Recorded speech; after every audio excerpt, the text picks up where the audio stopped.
Now this is one of the false doors here with the false bamboo on it, or it's supposed to be like that. This is the other one. In here, this is our regular door, which was painted yellow, which I'm going to paint purple.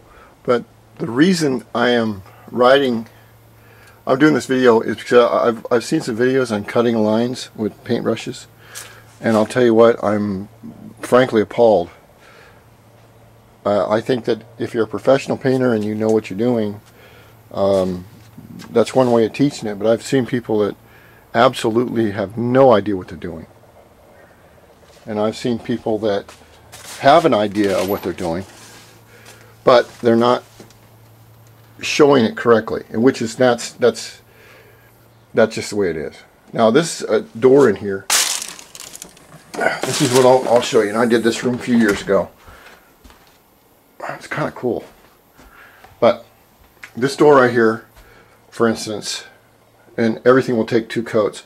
I will paint everything purple here and all along here, and then I will use a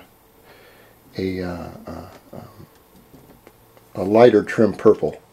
What I will do on this is I'll mask this off and this off and this off. Now the normal way to do this door, normal correct way, is to take the door off at the hinges. Right here at the hinges. Okay, take all the hardware off, stuff some paper in here, run some 12-inch masking paper around here, all the way around, and then shoot it. Spray it. But this door is so thick. Look at that. It weighs a ton. This is in America when they used to make real doors. Okay, that'd take quite a number of cops to knock that door in. I'm really impressed with it. Not like today's doors. But anyway, this video is about cutting a straight line.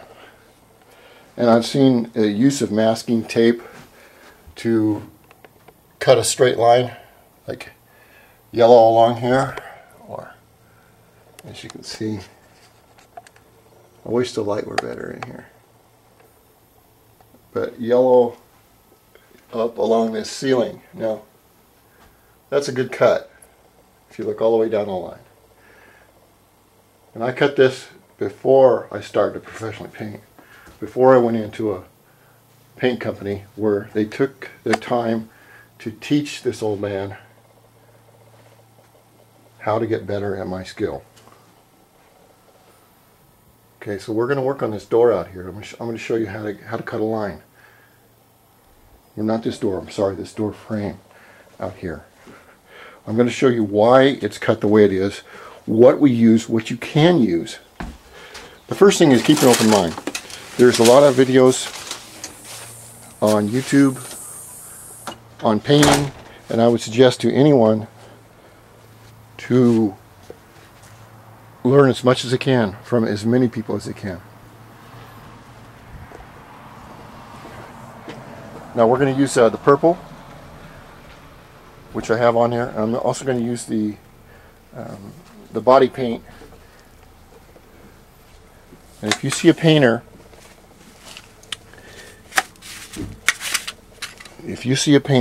that comes up with a knife like this or like this, don't walk, run the hell away, because they're not a painter. What we painters use is a painter's knife, which are like 99 cents right here. They come in all different colors. They even come in pink, but none of the painters will use them.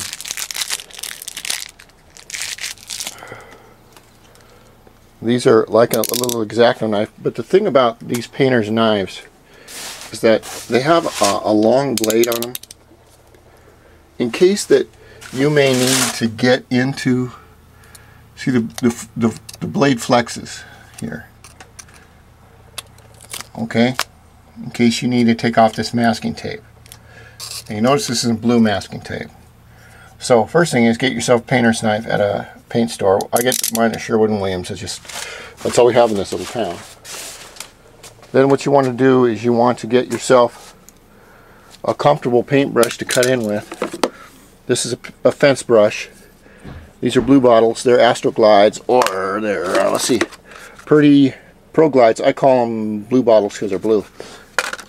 Anyway, they're very expensive.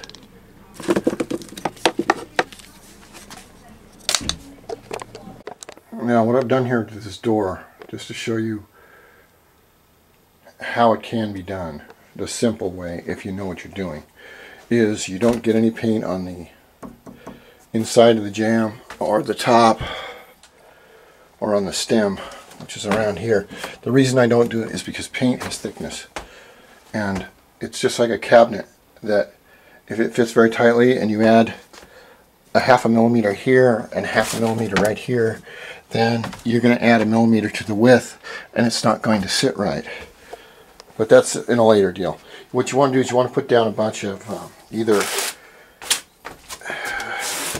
I use these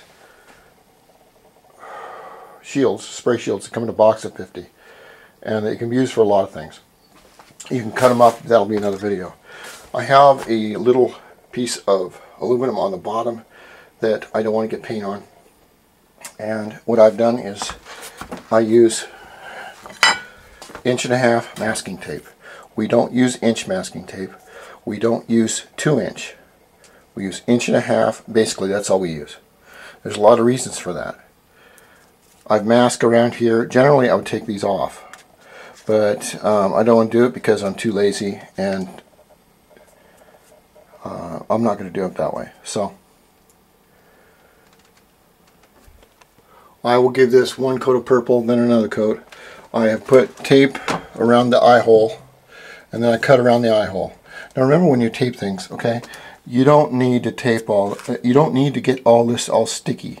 What you need to do is you only need to get about 1 millimeter seal right around the edge. That's all you care about, right on the edge. And you want to use a knife, or you can't use your fingers because your fingers are rounded and they won't get in here.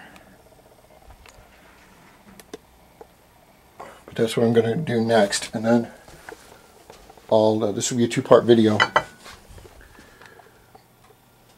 Then I'm going to show you how to cut a line on the outside.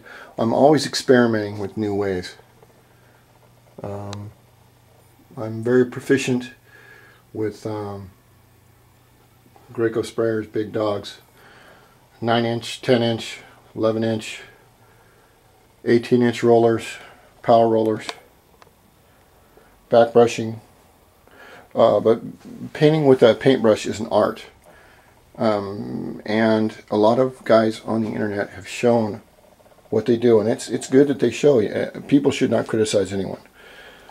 But what I do is I show the form behind the function, why we do what we do, and how the body is used to make the work the way it does, so you don't get paint everywhere. So I'm going to paint this, and I'll paint the outside, and then I'll show you how to I'll make a line.